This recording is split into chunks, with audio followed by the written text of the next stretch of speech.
अस्सलाम वालेकुम नाज़रीन, अव्हां ॾिसी रहिया आहियो सिंध आवाज़ न्यूज़ ऐं आऊं आहियां मोमल सिंधी।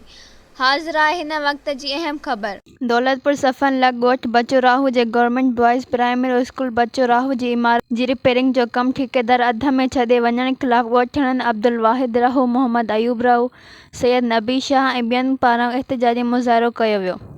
उन मौक़े ते अॻवाननि चयो त असांजे स्कूल जो टेंडर 2021 में थियो हो, जंहिं जो कमु 2022 जे अप्रैल खां शुरू थियो हो, जेको नाअहल ठेकेदार जी सुस्त रफ़्तारीअ सां कमु करण जे नतीजे में हिन वक़्त ताईं मुकमल नाहे थी सघियो, जंहिं लाइ ॻोठणनि पारां TAO काज़ी अहमद, DEO शहीद बेनज़ीराबाद, ज़िले काज़ी अहमद जे वर्कस डिपार्टमेंट जे इंजीनियर, ज़िले शहीद बेनज़ीराबाद जे वर्कस डिपार्टमेंट जो चीफ इंजीनियर एक्सिस खे मुख़्तलिफ़ वक़्तनि ते काफ़ी दरख़्वास्तूं पिणु कयूं, मगर हिन वक़्त ताईं को बि तहरुक नाहे वरितो वियो। हाणे असांखे ख़बर पई आहे त असांजे स्कूल जो कमु मुकमल ॼाणे ऑफिसरनि ठेकेदार जा मुकमल बिल पास करे पैसा ॾेई छॾिया आहिनि।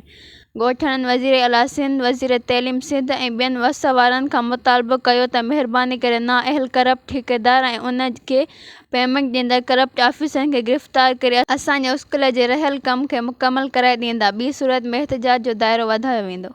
ऐं वधीक ताज़ा तरीन ख़बरनि लाइ ॾिसंदा रहो सिंध आवाज़ TV न्यूज़ ऐं सब्सक्राइब करणु न विसारींदा।